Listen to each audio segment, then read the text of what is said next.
Also es war absehbar, dass der Ständerat meine Motion versenkt. Sie haben ein Postulat gemacht in der Kommission, das die Deklarationspflicht anstrebt. Wie viel das bringt, sehen wir bei den Pelzen. Es wird überhaupt nicht befolgt. Deshalb bin ich der Meinung, wir müssen irgendwann wieder nachlegen und ein Importverbot für tierquälerische Produkte fordern.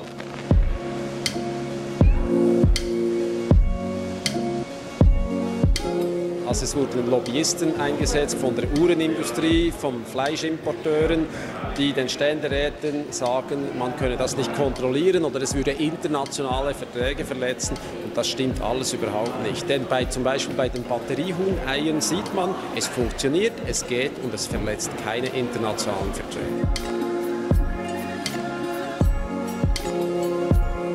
Das Postulat ist besser als nichts, aber ich würde sagen, es bewirkt nicht viel.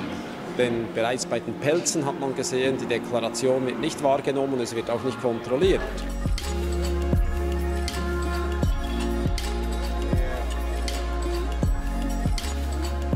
Also die Motion geht ganz klar zu weit. Was ist ein tierquälerisch erzeugtes Produkt? Das ist völlig unklar. Ich glaube, die Vorschriften des Bundes heute sind ausreichend, um entsprechend handeln zu können und deshalb habe ich entsprechend eingestimmt. Là, le problème était le suivant, c'est que la motion allait beaucoup trop loin dans la mesure où elle faisait en sorte qu'il aurait été quasiment impossible d'importer quelconque produit avec une composante animale, même minime, sans devoir contrôler dans tous les pays du monde comment les conditions de production avaient été faites. Le fait qu'on ait adopté un postulat qui demande à ce qu'on insiste beaucoup plus sur les questions de traçabilité et de déclaration est une meilleure chose. Vous parlez de traçabilité, c'est intéressant, on le voit en parallèle avec la fourrure. Autant les chiffres de l'OSAV que de la Ligue suisse contre l'expérimentation animale montrent que de 75 à 90% des magasins contrôlés 3 ans après la mise en vigueur de l'ordonnance sur la fourrure n'ont pas du tout un étiquetage correct. Est-ce que ça ne montre pas que c'est un échec? Non, moi je crois qu'il faut qu'on condamne les commerces qui n'ont pas d'étiquetage correct, il faut qu'on regarde les dispositions pénales. Si on a pris cette décision-là, il faut qu'on l'applique parce qu'elle est applicable et à mon avis elle est plus facile à appliquer que la motion Ebichère. Mais voilà, c'est une question de volonté politique. En tout cas moi, si on me pose la question, moi je suis favorable à ce qu'on soit beaucoup plus dur dans ce domaine-là.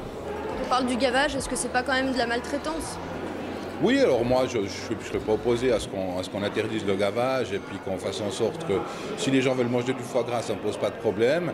Parce qu'à ce moment-là, alors si on ne veut plus manger du tout de produits animaux, c'est une autre question. C'est une question éthique, c'est une question de société et on dit on ne mange plus du tout de produits animaux.